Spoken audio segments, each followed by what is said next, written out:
by email. Any corrections, changes, discussion? If not, I need a motion, please. Take a motion. Make a motion to pass the minutes. Second. Dr. Coates. Thank you. All in favor? Aye. Any opposed? Okay. Correspondence, DOH enforcement list. Wayne Edgar, suspended 1 year and 5 1/2 months, effective 11/27/19. 11 1/2 months of suspension shall be deemed to serve concurrently with respondent's period in restricted status. The remaining 6 months are stayed, no violation for 3 years from 11/27/19. Assessed a civil penalty $5,000.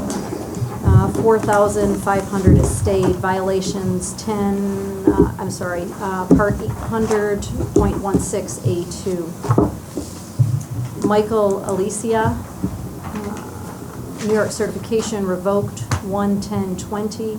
Violation Part 800.16A8. Ann, any correspondence? Yes, so we have multiple correspondences from the Department of Health regarding stroke center designations. So the first is one of our own, so congratulations to Samaritan Medical Center because they have met the criteria for designation as a primary stroke center.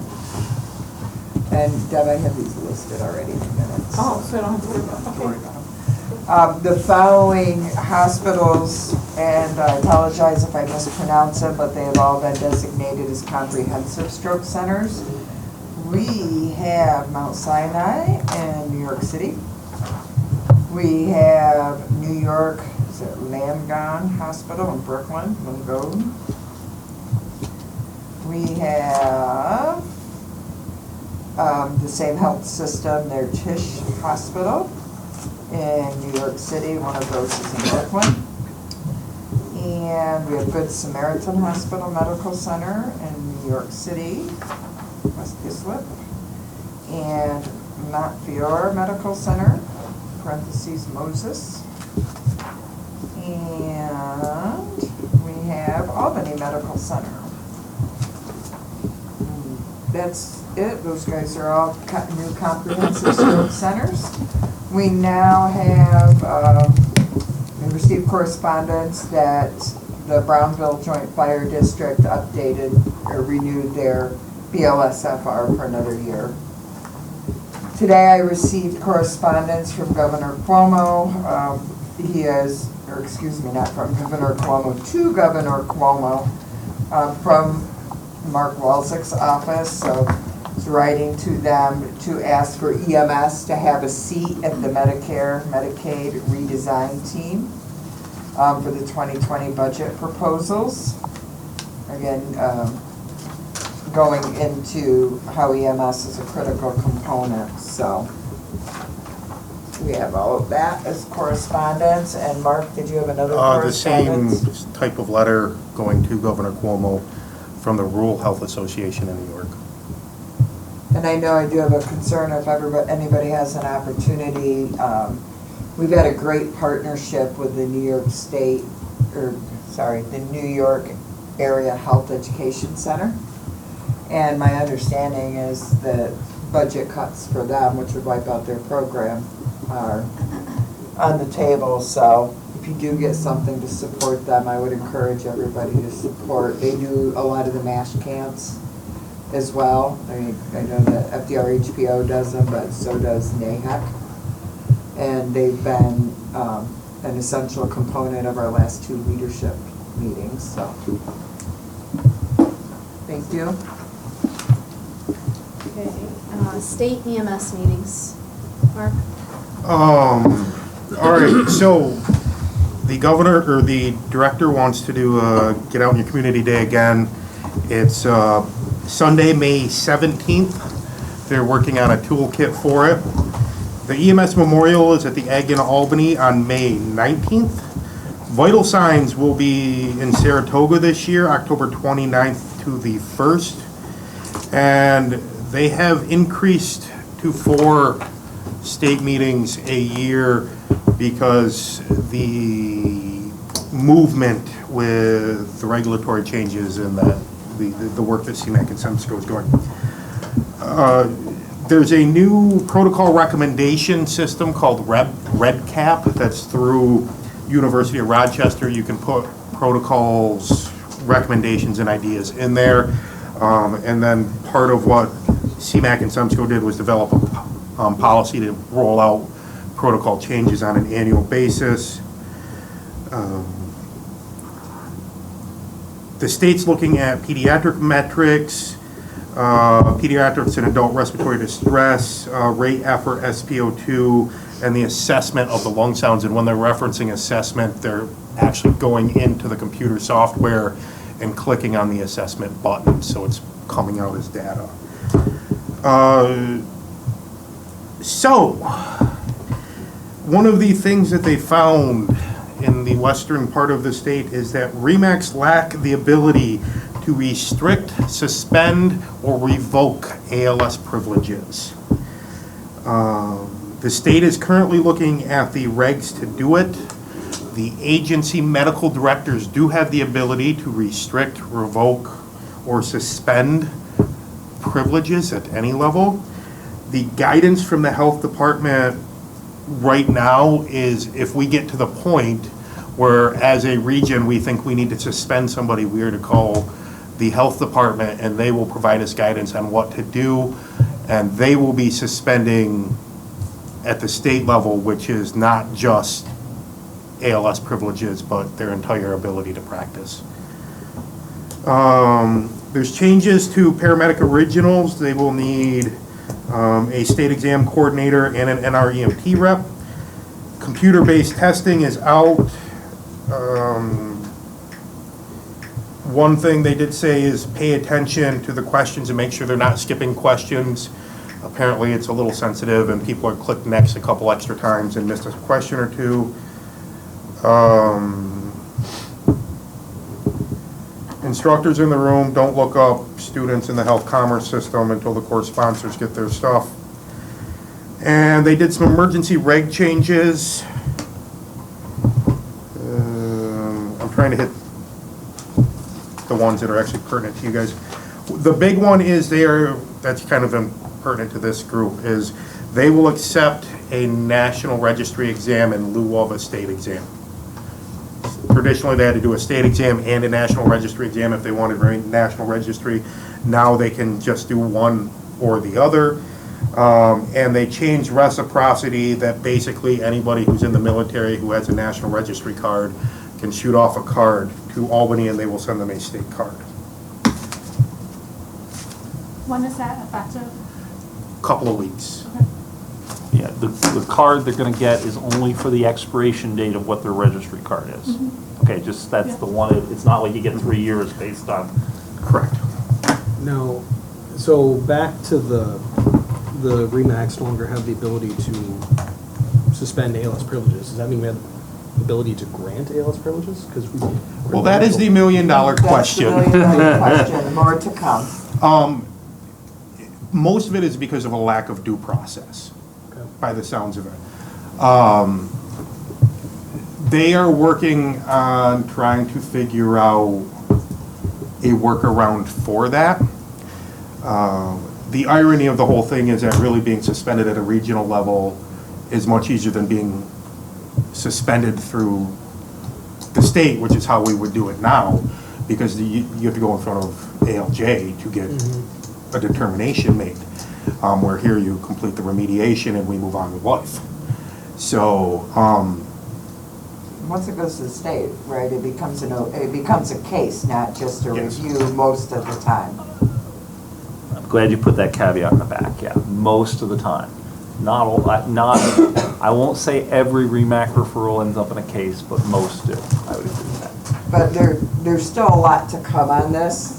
They said in a meeting, it's interpretations. So we don't really know at this point. So for clarification, the medical director has the authority, the agency medical Yeah. director, has the authority. yes. And there's no one else that needs to be involved. So like this organization and CQI, this organization and CQI can make a recommendation. The recommendation goes to the medical director of the agency. That person acts on it however they want, but then we can determine that. So historically, we've always involved the medical director in any CQI review right out of the gate. And, you know, we could continue as is, if the medical director feels, or the CQI committee, that there should be a restriction of ALS privileges. We need to chat with our state reps before we do anything. Okay, so And that really step is that's- still there. Right. That's really where we're at right now until we get further clarification on this.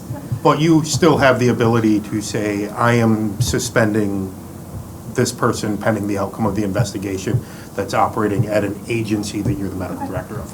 The concern is gonna be the person that has their fingers in 7 different agencies.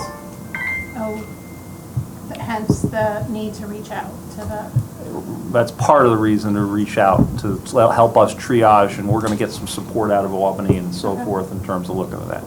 I think the other important thing to remember is this: as the agency medical director, you are an employee of that agency. And ergo, you have the ability as a work rate, as a work state, not work rate, I'm gonna get it wrong. At will, thank you. You can suspend, hire, and fire as needed for that employee. So if you will, at the moment, it consolidates it back to the agency medical director under a personnel matter, if you will, that you could, you know, deal with. Now, yes, we can talk about, as Deb pointed out, the 7 other agencies they work at. Well, at the moment, okay, that's where we are. Details to follow, but that is where we are at the moment. But how do we still make new providers that come online in our region take a regional evaluation? Yep. So what happens if they take that regional evaluation and they fail it? We as a REMAC can't deny them the ability to operate at the ALS level? More to come. Good question. Good question, I don't have an and if answer that for you. happens, call my office and we'll figure out an answer. Okay, I mean, I get it, okay? I'm just, at the moment, good question. I think we're all struggling to figure out what, this has changed the landscape pretty significantly. Absolutely. All right, And we and don't so have I a think lot we're of all answers. working through it and feeling our way through it. But if somebody's not passing basic credentialing here, we need to figure that out.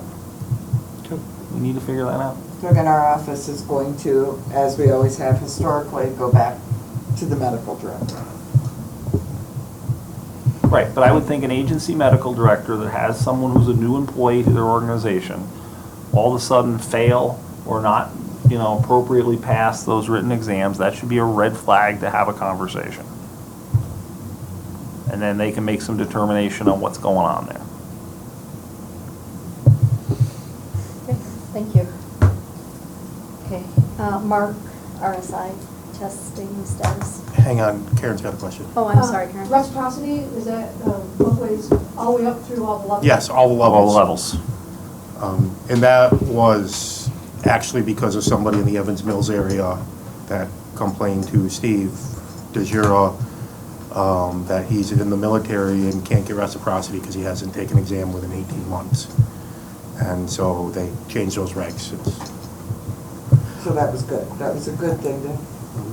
So they are actually listening to us, even us, well, we people from upstate New York. So if they submit a national registry, their certification is for how long? Until the end of their national registry. When is their, what is it typical when you get it? Is it 2 years? 2 years. So they get a New York State card, it's only gonna be good for 2 years, it's gonna expire with the same date? Is Yes. that Correct. what they're trying to Yes. set up? Okay. Correct. Now, once they're in our system, they can enroll in the CME program, they can take a traditional refresher, they can do whatever they need to renew that card. And will it stay that 2 years, or will it then go to a 3-year card? It'll The go next to 3 would go to 3-year when they Okay. do the next round through. Okay. But when you're but that's been our standard practice for years. If you brought an out-of-state card in, you only got the amount of time left on that out-of-state, unless as part of the rep, you did the written and practical, then you got a 3-year card.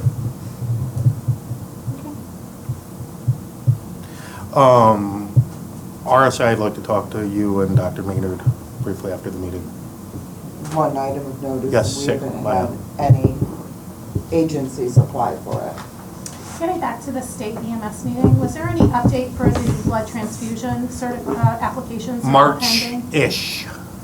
For an update, or they're gonna process the ones that are pending? They are not going to process anything pending. They are changing the way they're doing it. Okay. March-ish, if you have agencies working on blood stuff, I would tell them to stop. They're wasting their time. Okay. Wadsworth and the Bureau are working on a plan, It's and only been a year. we will see when we will see. Okay. But they did sound optimistic about the March meeting, but they Thank you. sounded optimistic about the January meeting as well, so. So I have to apologize because I should have thought about this, but can we just back up for a minute? I would like to introduce, Well, I was good, yeah. so Kathy Mix, who's sitting next to John, is, so as I think we reported at one of the other meetings, or maybe we didn't, I go to so many meetings, that Mike Bagosi moved up. Yep. So she is taking Mike's spot in the central office. And if we could go around and do a round table, and then when we get back, she can tell us a little bit about herself. So we'll start with Dr. Maynard. Hi, I'm Dr. Maynard. I'm medical director for Jefferson County. Cool. Amanda. My name is Amanda Henry. I'm the Chief of Operations for Carthage Rescue. We'll grab Karen and then the two in the Karen. middle and go back to Dr. Coates. Paramedic in Fort Drum for 3 decades. Mark. Mark Dalton, Director of Canton Rescue Squad, paramedic. Bobby Simpson, BLS, and Chief Subject. Now we'll go back to you, Dr. Coates. Ryan, I'm the EMS medical director for St. Lawrence Health System, and I think that's what we're calling it this week. And Ryan Gray, Medical Director for a few squads. Also LifeNet in New York for air transport, and I'm a practicing EM doctor at Samaritan. So welcome aboard. Thank you. Colleen Gleason, Air Methods, LifeNet in New York. Matt Yelton, Mercy Flight Central, and Constableville Ambulance. Bob McKenzie, Director of Fire and Emergency Management, EMS Coordinator, General Services Coordinator, Lewis County. Volunteer paramedic, Lions Falls Fire Department, and paid medic, AmCare Ambulance Service. And Chief Bottle Washer. Josh Levesque, paramedic and chief of operations, Lewis County Search and Rescue. George Slicer, I'm a practicing physician at Clifton Pine Hospital in Star Lake.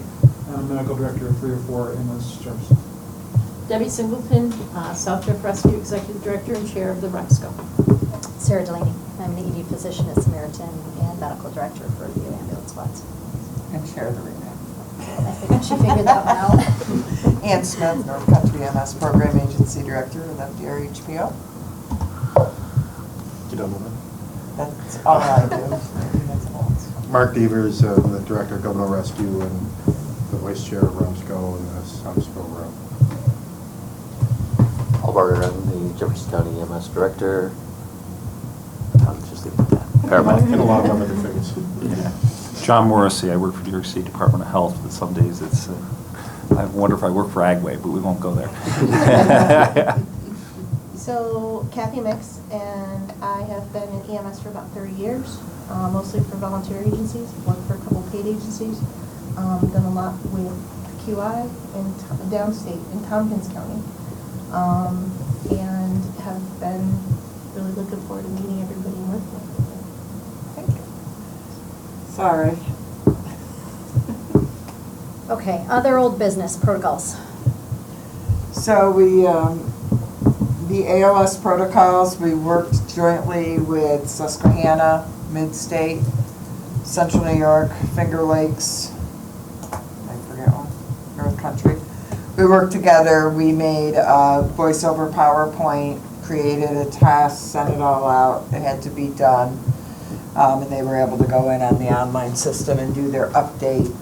And that was due by December 31st, along with assisting the state in tracking the BLS protocol update.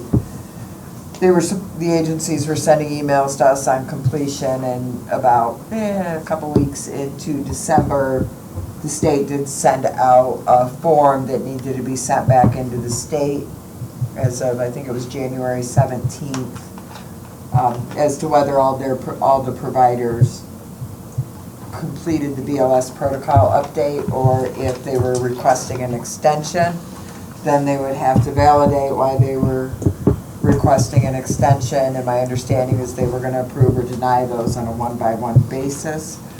We have not received any report back as far as if we had any agencies who requested extensions or if they were all done.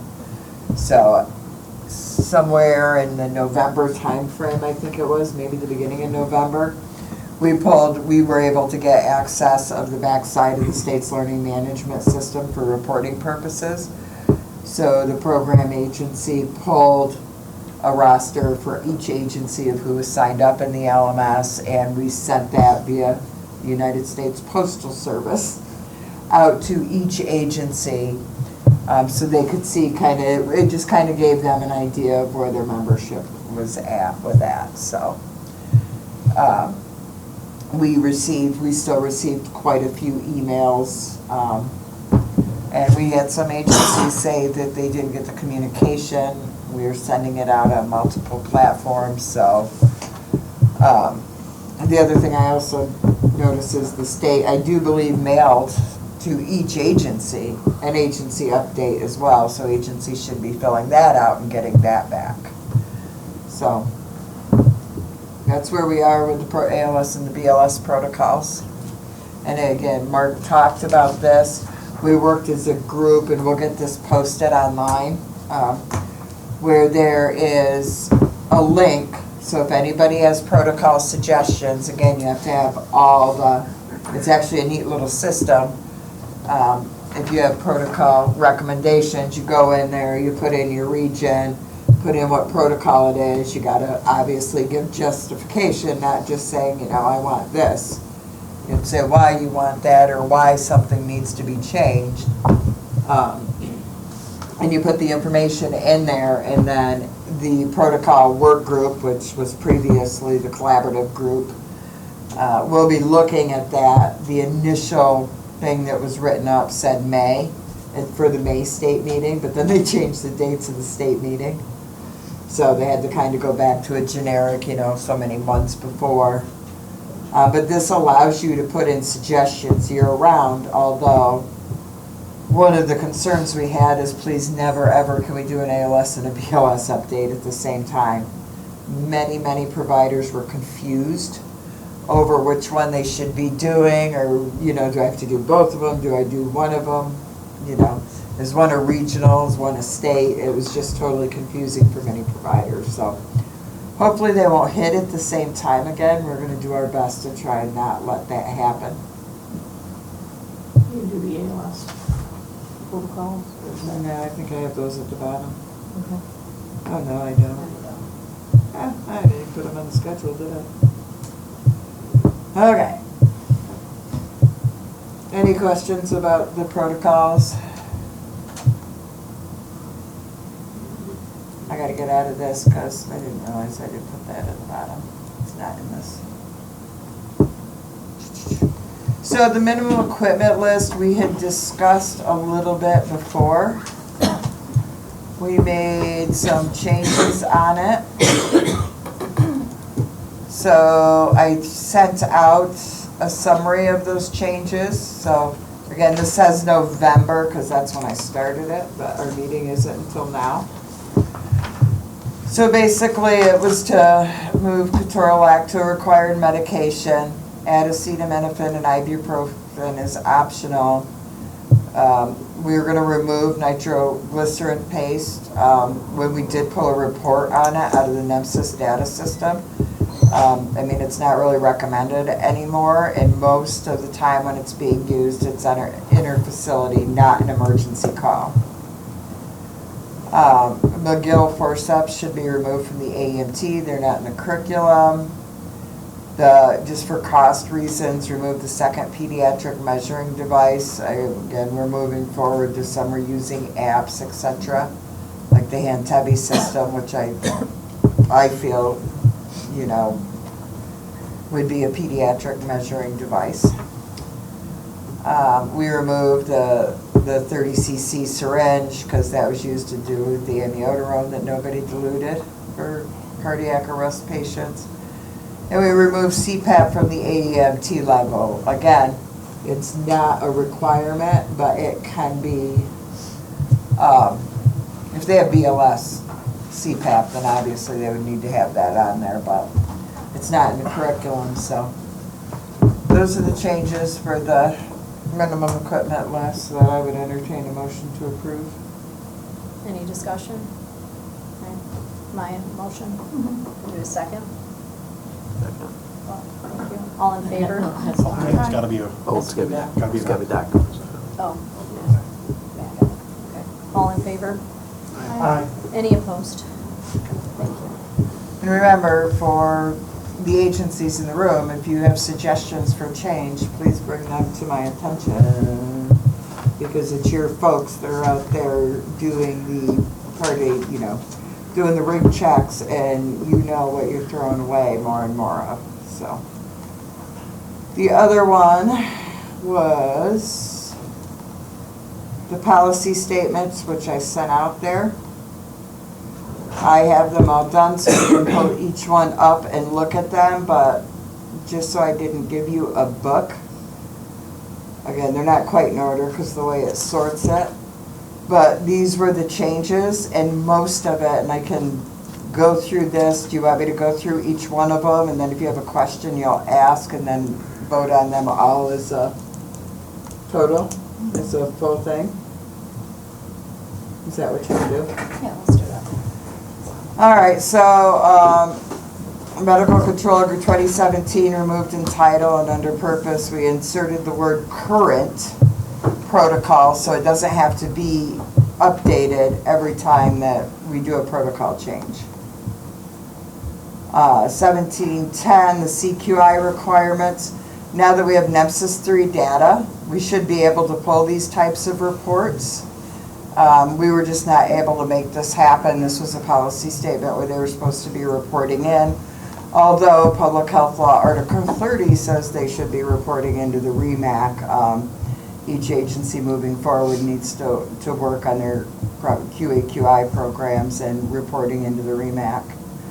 Again, the nitroglycerin paste, we deleted. The data that I pulled indicated being utilized mostly for interfacility transport, and we talked with a group of folks and they felt the same.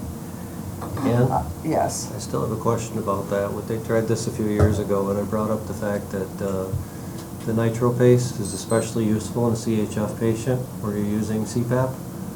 And do we really want to pull that CPAP off the patient every single time we need to give them more nitro and lose all the PEEP that we just gained on this patient? Or do we want to consider leaving that in? That was my argument for it the last time, and I understand that, there is data that's been pulled on it, but in my world anyway, or in the rural EMS world where you've got 20, 30, 40-minute transports to the nearest facility, I think it might be wise to consider leaving that in there. Just my 2 cents. Well, you can still carry it, right? It's just we're saying you're not required to carry They're it. removing it from optional medication. They're removing it from option. Completely? We're removing it because it's, really. I mean, all of the doctor, most of the physicians that I've talked to, even the short time that you may remove that to put the nitroglycerin, the tablet is going to have a much better effect, but. To create a choking hazard? So, under the tongue, where it should dissolve. I don't know. I use sublinguals, I don't use paste, and even if they're on CPAP, they pop it under the tongue, under the mask. That's me personally. I don't know. You guys Or go? if you're worried about the choking, there's always spray nitro is the option, so. Which is Other considerably docs? more expensive. No, no. Other docs, you guys want it left in or not? Not really. I use sublingual, I don't me use too. paste. It's the sublingual is 400 micrograms Use per sublingual, tablet. you can put Like the transcutaneous is like 20, 30, 40 micrograms depending on how their skin absorbs it, so it's not really doing anything. Right, Yeah. the low absorption rate is the issue with paste. Yeah, I mean, somebody who's in acute distress. But again, I mean, they have nitroglycerin in their protocol, so if you're putting it on them for an interfacility, you know, that's still more than appropriate, I do believe. I mean, they can still carry that, but again, when we pulled the numbers on it, when we pulled the actual data on it, we are not seeing it used much except for interfacilities, which they can still do. And then usually it's supplied by the hospital. So, in or out, guys? And it's not part of the collaborative protocols as well. It is not? It is not.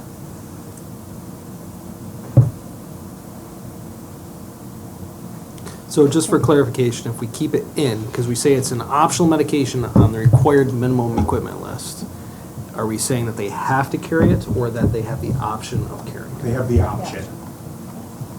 You would, I'm sad, then I say leave it in. If that's what they want to use, then. You guys? IV natural. In. I'm fine with it out, but what do you guys want over there? I think either way, you know, as long as it's not a mandatory medication, Yeah. and they're not Okay. under the false pretense that Okay, it's going so to it stays certainly in see the each other optional around. If they want it, they Okay, can have it. stays I in think the it's- optional. Okay, next. This was deleted because all the AEMT additions are now in the 2019 protocols. So the only change was this, we took out the specific name protocols because the state protocols changed and did a general reference, you know, to, like it used to be just Narcan was under altered mental status, now it actually has its own protocol.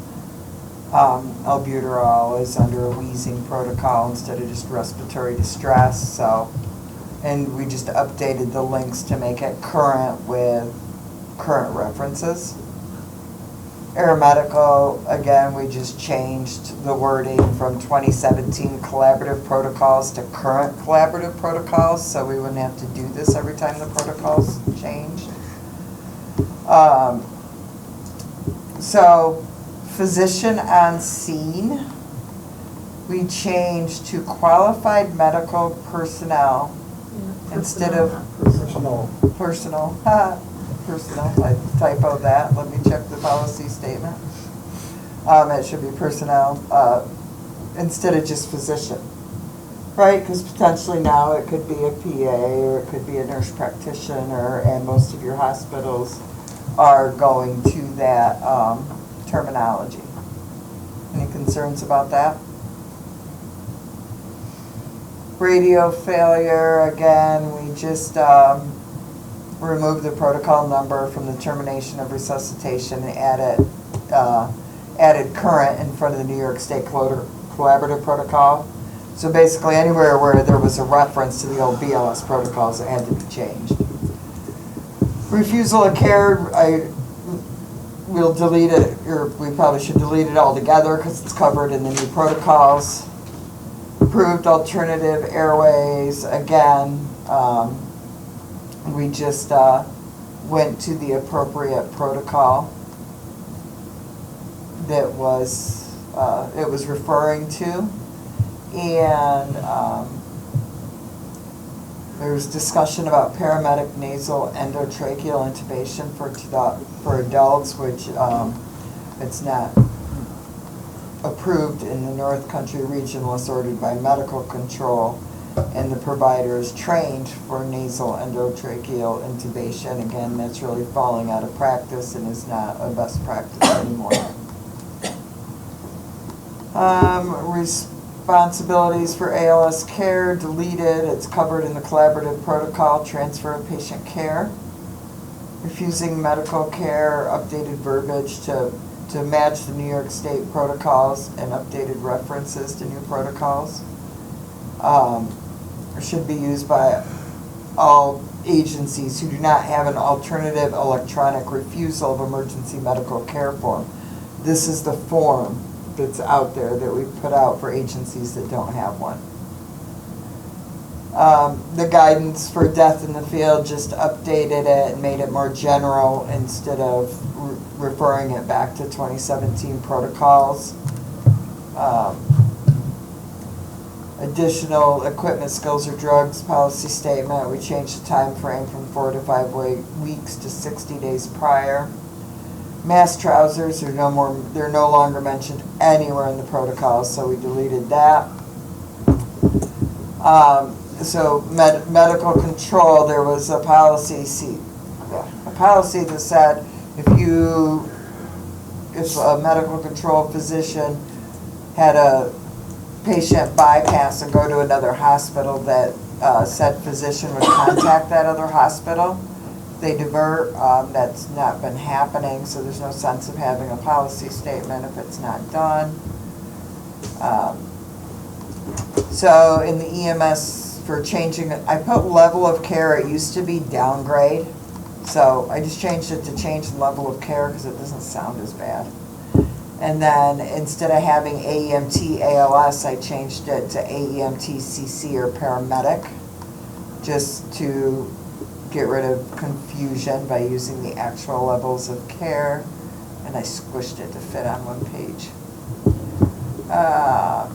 Dispatch, we added, it is recommended that each EMS agency communicate ambulance availability and level of care available with dispatch center. We're going to delete the communication hospital because it's taught in every class and it's standard practice. I don't know that we need a policy for it. In hospital destination, we changed the stroke reference to 3.5 hours and updated protocol references to the 2019 protocols.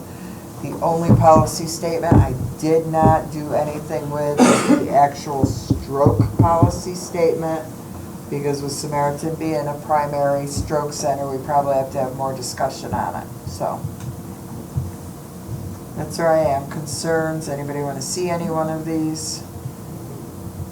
For hospital destination, instead of doing this in 2 years when they change a window, do we want to put approved American Heart Association window for thrombolytic therapy? Those windows are growing every day. Sure. And SUNY now has, they're saying they want these guys within 24 hours.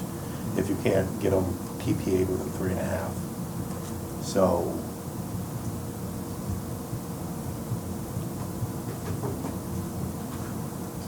Change to AHA current guidelines, is that what you're saying? or comprehensive stroke center current guidelines. I know SUNY's doing stuff as much as 24 hours out right now from last known well. And they're doing. You want to do HA, well, I mean, you still have to have your why don't we just say reference to current protocols, right? We probably should reference their protocols. Or reference to current protocols or something, because, I mean, right now I know SUNY's doing some TPA, 6 hours out in some cases, and they're doing mechanical. That's what Josh said like 2 weeks ago. So does Yeah. our region send anyone to any other comprehensive center, like our big vast region? UVM. So I think that that's a dicey thing, because attending a stroke conference run by Strong, they do things different than upstate. And so I wouldn't want to say the comprehensive, I would leave it to AHA considerations or guidelines. I would leave it, and I think it should be updated when there are new changes. I mean, that's fine. I just, the windows are getting longer, so if we want to update policies every year. I think that this one, because I think when we update it, it gives us, with just this one in particular with the stroke. A reason to send it out. This is a reason to remind people of it. And again, you don't want to go against whatever's in the protocols, so. And it's up to you guys. So what does the policy say that if they present with stroke symptoms within 3.5 hours, they go to nearest hospital? Is that what it's saying, or? They should go to a primary stroke center. Okay. But then, of course, the discussion has to be had in the education. It's got to be from last known well, and the hospital has to have at least an hour. Right, because theoretically, if I'm in Lisbon, New York, and have a stroke patient that, you know, maybe has a 10, 15 minute last known well before in general, they probably have 15, 20 minutes before an ambulance ever got to them in some areas in our district. And I take that last known well, couple it with, on a good day, an hour and a half trail down here. You know, am I now taking them out of the window for treatment when all the hospitals are TPA capable in St. Lawrence County? Right. Well, and I think all of them are in Jefferson County as well. Yes, all of them in the region are TPA capable, but, you know, and then the second part of that, as much as it shouldn't necessarily be a part, it is. You take an agency that has one ambulance and you now put it on the road for 4 hours? Well, but does the policy say go to a primary stroke center or go to a comprehensive stroke center? Because those are two different things. Primary. And I just don't want people to miss the window. Right, Because the because symptoms have they're already been going there too 2 far. hours and Yeah. you've got a 30-minute drive. 30 minutes isn't long Yeah. enough for us to Right. do what we need to do to get them. So that was the I feel concern. strongly that it needs to be left to med control that they're calling in. Right. Because Yeah. every patient's different, every last known well. It's just general guidance, Yeah. but yes. the Yes, and we expectation encourage is them that- to contact. Because from a very practical perspective, I hope you all realize this, a primary stroke center offers nothing more than the TPA center. Because we don't do endovascular stuff. And so we're still making that decision, right, Sarah? Correct. At this And they all still have primary, they all and they have still need to telemedicine go. too, Yep. with with SUNY, so. yeah. Not all appropriate ones, not all. Yeah. You know. Yeah. most are. So I wouldn't want to bypass a So- TPA facility. Do we want to say contact? Med the- control. Well, if we're going to contact medical control, it needs to be from the Probably primary needs to be stroke us. center. Probably needs to be us. Because- Satellite, if I'm wondering about satellite stroke centers is the question. But a TPA-capable hospital, That's a my satellite stroke center. experience with a hospital is I call Governor and say, I've got a stroke and I want to go to Samaritan, they're going to say, yes. Go, bye, I don't want your patient. If I call you guys, you're either going to take this patient because you can do something with it, or you're going to tell me, no, you can't do anything with this patient. So it's much more appropriate to contact the stroke center. And then what Josh says, and someone else needs to ask, but they want them flown by Mercy or LifeNet if there's within a certain window. They will do mechanical thrombolectomies for up to 24 hours in cases. Right, but if you're a scene call with a 10-minute, 15-minute response time, last known well, they want that patient. Yes, they do. And so I can't say that because obviously I work for LifeNet, but there's that whole piece that's still not in our protocols to the best of my knowledge. Well, So that's why I have a like basic- leaving it with the medical control. And we have a basic protocol that says you need to transport your patient by the most appropriate mode. You know, people are taught, you use the most appropriate mode to transport them. So that should be part of the education that every ambulance does. You know, we look at our area, there's some places it wouldn't make any sense to come to Watertown. Where we are, we're as close to Syracuse. So I think every agency needs to look at that and they need to internally say, if we're here, we're gonna consider this. If we're not, you need to. So what are you asking from us? What's the original question? Yeah, that's it. If we can get back to that. I think, so Mark is the one that threw a loop in this. Sorry. Mark? So we were talking about, so we have the hospital destination policy statement, and we just Oh, okay. changed it to meet what BLS protocol now states. And we'll have another discussion towards the end of the agenda regarding identifying the need for a comprehensive stroke center. But the main question was, do we just, instead of putting the 3.5 hours in there, change it to just whatever the current guidelines are? So we don't have to keep updating it. So can I see it? You said you could open that. How it's worded? Oh, never mind. Got it in front of me. No, I can. Except I forgot to look at what number it was. 13.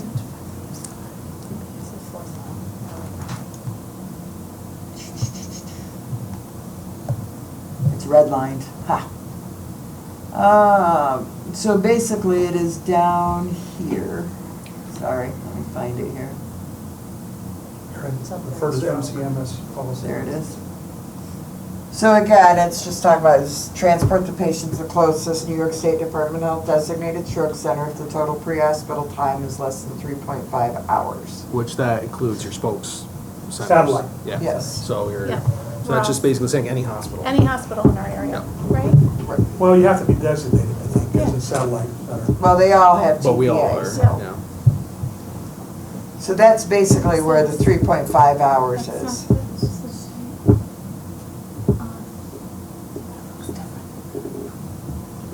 You know, and again, this is stuff we need to work on. We're hoping we're getting the EM resource up and running, then it will help our EMS providers understand what capabilities each hospital has. Because I think that's truly important to benefit patient care these days. So you're changing it from 3 to 3.5. 3.5 is what the current New York State BLS protocol says. Used to be That's what 2. We want to emphasize last known well. Yep. I don't know if that needs to be from last known well. If last known well is less than 3.5 hours. They often come in and say, well, I've had this problem, but then they go, well, actually it was since last night, and that adds another 12 hours on it.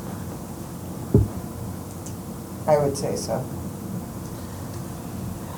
It wasn't before, but probably a good idea.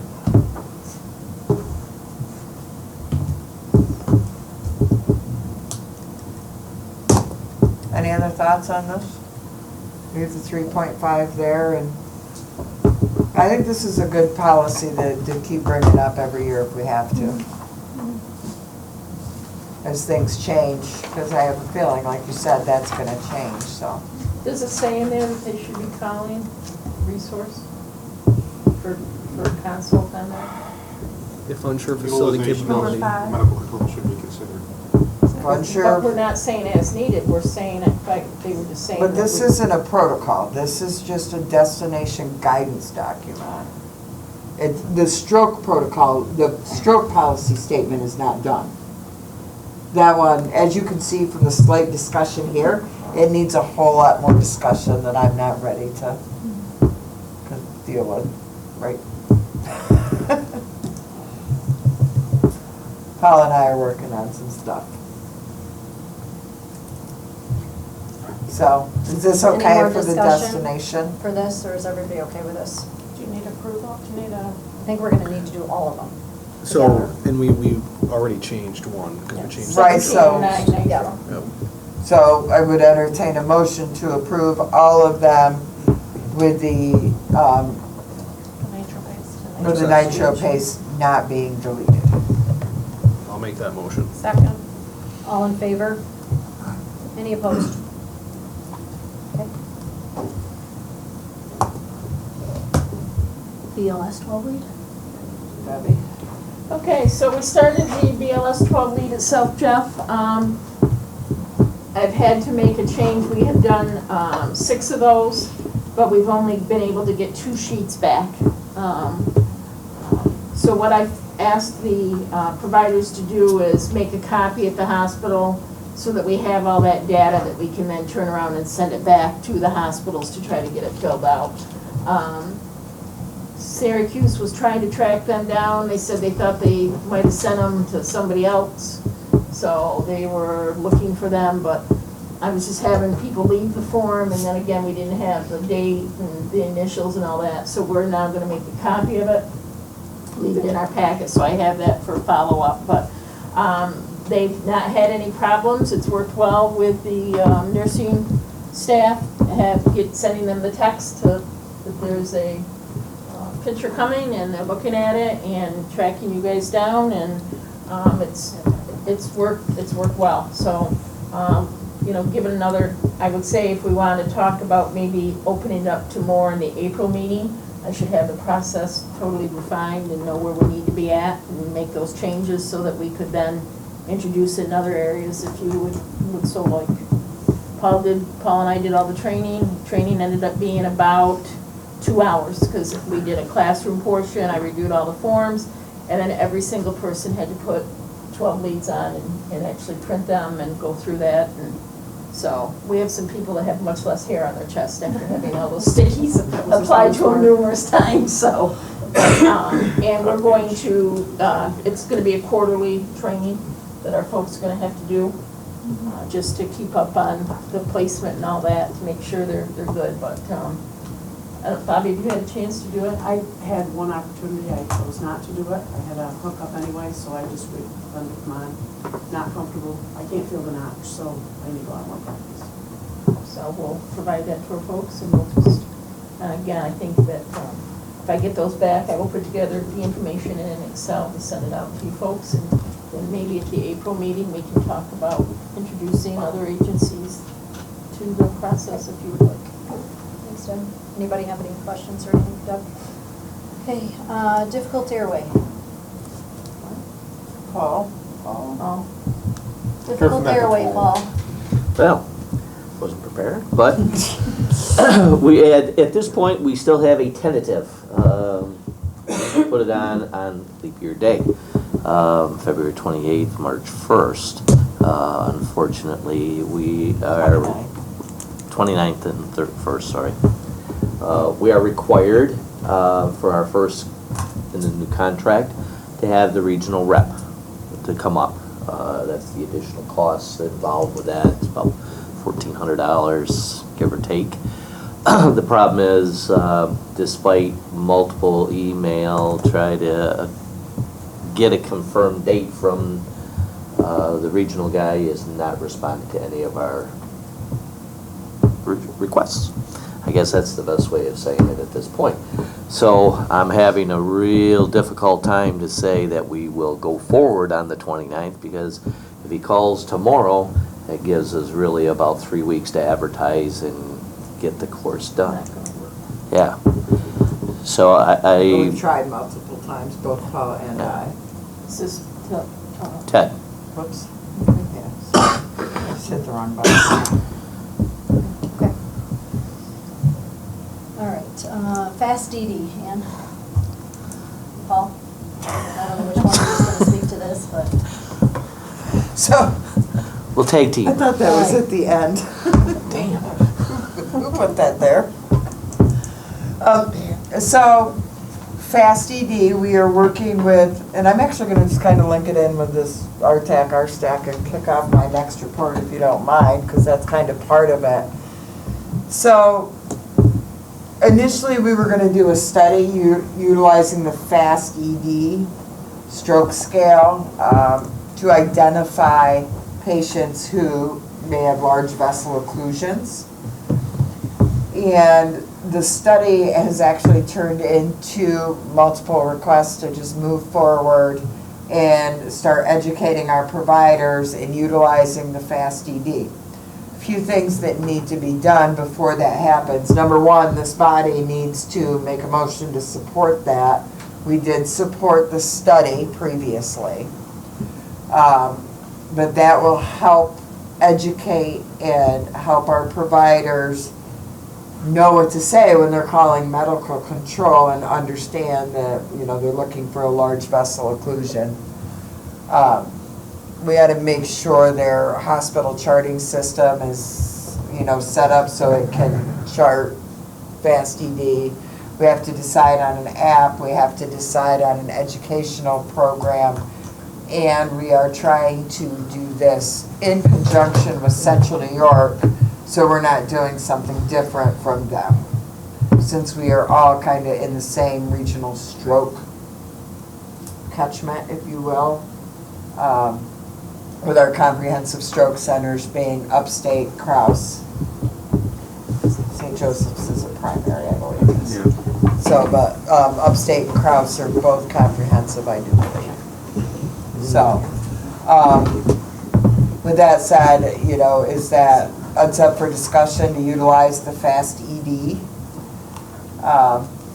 Or I'd entertain a motion to move forward working with Central New York and implementation of utilization of the Fast ED program and education amongst our providers. So did Susie roll it out yet? No, we're in the process of working on it, but we can't go a whole lot farther till we get an okay from this body. and then we're going to do it congruently with them. I make a motion to utilize FAST ED as the stroke scale recommended by the Comprehensive Stroke Center. Question. Okay. More for clarification, I'm sorry, Maya. The FAST ED, I think it's really critical that we find out and we have a uniform platform. Because if you go to the join triage FAST ED and or go to the stroke scale FAST ED, they're different. Yeah. I agree. So I think that, which platform are we going to agree upon? I think the join triage platform for FAST ED, I think for all of our providers, will meet the best needs, because when you access it, first question is, are they on an anticoagulant? And it gives a list of anticoagulants. For those people that say, what is an anticoagulant? It actually gives a list. Last known well is on that. It's not on the other one. So you have to put it in. And then it talks about the gaze. It actually has a picture of what they're talking about in the answers. So it's very quick. It just has the 2 extra points. But the other FAST ED does not have that. So they're completely different platforms. Have a different response. Because I've used both of them and plugged in the exact same answer, and I get 2 different directions what to do. So I have a meeting that I tried to get Paul to come to, but he just won't give up what he's doing. I don't understand this. Maybe he's on his cruise, is that maybe where he Maybe. is? Yes, I am on my cruise at the next one. I might be there too in some I don't know case. if there's no excuse. Let's get that. So do we need to specifically, yes, comment? Okay, so I guess, Well, I do think you want to we- amend your motion, Maya, to what Paul's suggesting, or? With a caveat I that I think we need think, to mirror Central New York. I don't know until. And- Have you spoke, do you know if they? I don't We know have what an platform up-and-coming they're meeting. using. One, okay. so we must just support the concept So this why don't we, time, or so, can, yeah, or why don't support we whatever support you the guys concept of FAST decide. ED and then Work this on, time? yeah. Okay, so Maya's So- motion's still supporting on the table of the Yes, I FAST agree. ED Okay. for identification. And of choose and- the best app that both Central and us agree upon, that's also endorsed by us, that are our regional comprehensives. Yes, so this is all a group effort with the regional comprehensives, Central New York and our region working, together to. So I make that motion. Do we have a second for it?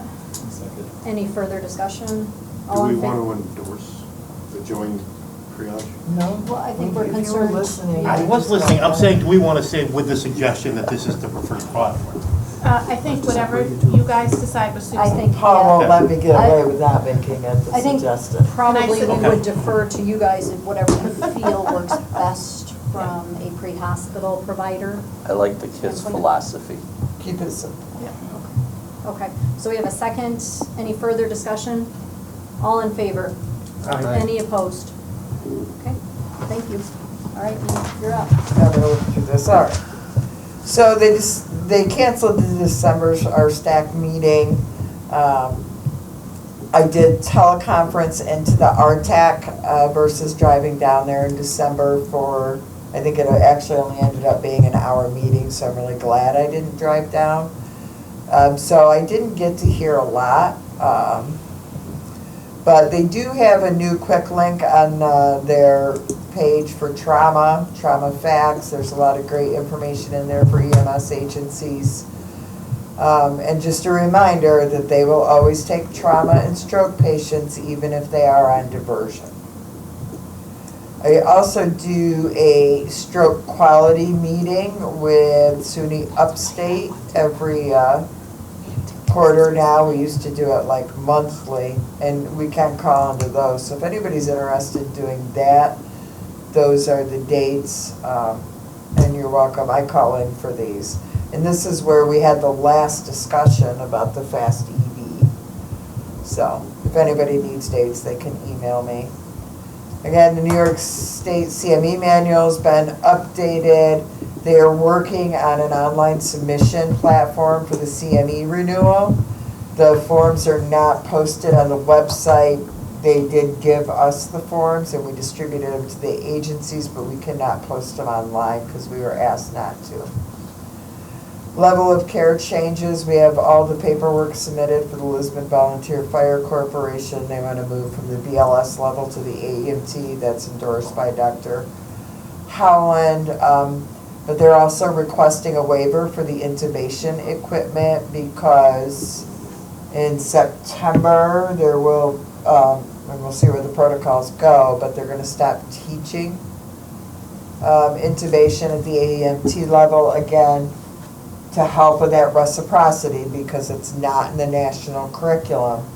So they are requesting a waiver, which according to my interpretation of the regulations, that this body has the authority to give them a waiver, so. Because if they buy it now and put it on, they're gonna have to take it off in 5 months. They'll still have supraglottic airways. And again, the agencies do get the equipment until after they're approved here or not. So they have 2 actually critical care techs on their roster of 10 to 13 providers. So, I know. We need a motion or discussion. Questions? So moved. Okay. Second? Second. All in favor? Aye. Any opposed? Okay. And so Hammond Fire and Rescue is now back at the VLS level from AEMT, and that was due to a lapse in their CON. And JS Coster, which is Port Leyden, has decided to remain at the VLS level. So public access defibrillation, we received Pat, and he can take this off the PowerPoint, Deb, you don't need to put the notes on this. We received public access defibrillation originals or updates from those folks. And we did have 2 uses reported. So, regional BLS adjuncts. So we have an application from JS Costa Fire Department and Turin Fire Department for BLS Narcan. So I would entertain a motion for those to be approved. Make a motion to approve those. Second? Second. All in favor? Aye. Any opposed? Whoops. You see how fast I'm trying to go here? All right, so we are really making progress. So one of the exciting things to say is that all of our current electronic PCR agencies are on the NEPSIS V3 data set. We didn't make the list in our region, Central New York or Mid-State, mostly thanks to Susie and her hard work with helping us get transitioned, and I should say Susie and Jonathan both. We have a few that are working on getting started up, but really our remaining paper agencies are few. So we have really made great strides, and this is February, isn't it? This month, Peter Brody's going to come up and work with me on report writing. So we hope to be able to pull better data for the REMACs, so we can look at decisions such as talking about the nitro paste or different stuff in the region based off of data that's entered in. So do we need to send a reminder, a certified reminder letter to those agencies and their medical directors? This body said that by December of this year, they have to be electronic, just as a reminder? I want to say it's April of next year. I thought we said 20. I think it's April of 2021. I have to double check and go back and look, but most of them are working on it in some format or another. We've had contact with all of them. So, I mean, at this point, we're continuing to move forward, and as you know, in the CME program, they have that they should remain, or that they need to be in by 2022 to remain in the CME program. Although that date may change because, to help with the BLSFRs if the state doesn't have some type of format. So, I think that that'll be a good thing to keep an eye on, and maybe later this year, possibly. So Hospital Hub, again, as Peter said, Peter Brody is coming up to help me with report writer. The 14th of February, we're going to be inviting all the hospitals to either come here for a meeting or call in to get Hospital Hub set up, because since we are all NEMSIS 3, it doesn't matter what vendor the agency uses, they all go into this Image Trends regional bridge, and it can be sent right to the hospital, so the hospitals are gonna have to get their charts out of there if they want them. Mid-State has already done it, and Central New York is moving that way, and we are too. So there's a regulation, we need to write a PCR, we need to get it to the hospital, but the way we get it there is not regulated, so that will be how we do that moving forward. I'm probably gonna give a deadline following that meeting as to when they should have them there, or be set up for it. These are folks that aren't sending us in their monthly PCRs. I've already met with Hammond to discuss theirs. I'll have to follow up. I do believe John went and did an inspection today. Yes. So we may have an answer to that. But Cranberry Lake and Star Lake, we have to get after them again about getting there. They're working on it a little bit. Okay. At least they tell me they are. That's good. But we need their paper PCRs monthly until such a time they go electronic. If you could talk to them, that would be spectacular, them in Cranberry Lake. So we had some new CME evaluator agency applications with the BLS CMEs. So they, were approved. I guess you guys are approving those, so does anybody have an issue with those? I'd entertain a motion to approve them as CME evaluator agencies. Make a motion to do so. Second? I'll second. All in favor? Any opposed? So, because of the whole discussion that we had initially about the state meetings, I didn't do any reporting on the CME semester, although we had a handful of people we sent letters out to, whether they're valid or not, we don't know, so we haven't pushed it. But this was December was our first reporting period for the BLS CMEs. And we have like 720 people registered in our system. The majority of them did this, and the feedback I had for the multiple CME sessions that I did was very positive. And I heard that from many of the other folks that ran a CME session, because they just don't get their hands on giving albuterol treatments and Narcan treatments and doing those things, or even the check and inject. So they were very positive, and I think, Matt, you had a very positive experience. I know I did at Lions Falls when I did that one down there. A lot of people surprising with the albuterol and check and inject, most specifically. So it was very well received, actually, after they got over their fear. It was very well received. And most of our BLS providers did them. So to me, that's a win all the way around. So none of those agencies have that credential right now? Huh? Previous slide. Yes. Yep. Those are for the BLS skills, yeah. They currently don't have evaluators. They do, so they were given provisional approval by our office, and it just had to be formalized here. So.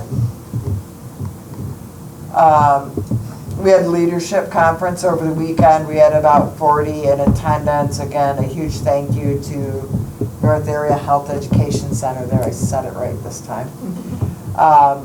E5 Support Services, Mercy Flight, LifeNet of New York, and St. Lawrence Health System for helping us make this possible. Again, I think it was a great program, and we had a lot of leadership from agencies, both volunteer, commercial, and not-for-profit, so. It was a good day, and the food at the Grandview was spectacular. Sorry. So we've been busy setting up trainings. So we assisted SUNY Upstate with setting up the following: the pre-hospital trauma life support. They're going to do the classes, so we have one, public health in Watertown. I guess I should have put Watertown there, since there's a public health in each county. And the 28th, 29th, Canton Fire Department on May 2nd and 3rd. Thousand Islands Rescue one on April 26th. It's an 8-hour first responder, and yes, it's right after Spring Fling. The kind of the thought was people were already out for the weekend and they wanted to do that. They just have to go over there. Short drive. June 6th in Lewis County, another 8-hour first responder PHTLS at Lewis County Search and Rescue. The difficult airway, as Paul said, Bob and I will be doing a presentation on March 26th on the crisis in EMS, the Tug Hill Commission, and again, Spring Fling, April 23rd to 26th. I am hoping that things will slow down enough after this meeting where we can actually get some speakers set up, so. We have a few. Went out and inspected Carthage's fly car. Jonathan and Tom went and met with Samaritan Medical Center on the 13th. They were going to get all set up to use the EM resource. We had a conference call scheduled for tomorrow to discuss their contract, but Jonathan is out, or to discuss some contract issues. Jonathan is out with the flu, and I will be starting a meeting in Albany tomorrow, so we are going to have to reschedule that next week. We have some new pediatric emergency care coordinator agencies, so Lewis County Search and Rescue, Beaver Falls, Fort Drum, Thousand Islands. I think Lions Falls was last time, I just did not highlight it. So thank you to all of you who have done some extra stuff with pediatrics, and please help recruit more.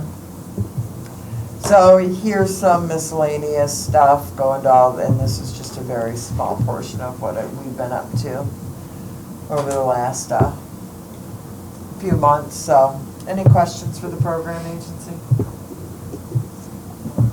Yes? Just a point of clarification on the Canton Fire Department, that we changed to Canton Rescue Squad, the HTLS.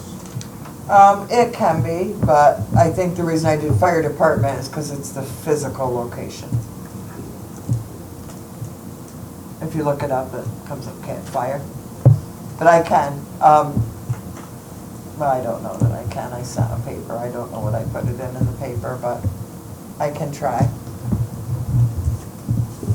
Any other questions for Ann? Okay, move on to new business then, schedule change. So it needs to go to REMSCO for clarification, but as you heard Debbie or Mark or somebody say earlier, the, oops, I just lost my folder. The state meetings have changed to 4 meetings a year, and we try to schedule around those. Now I gotta figure out what I did with it. Down one. Yep.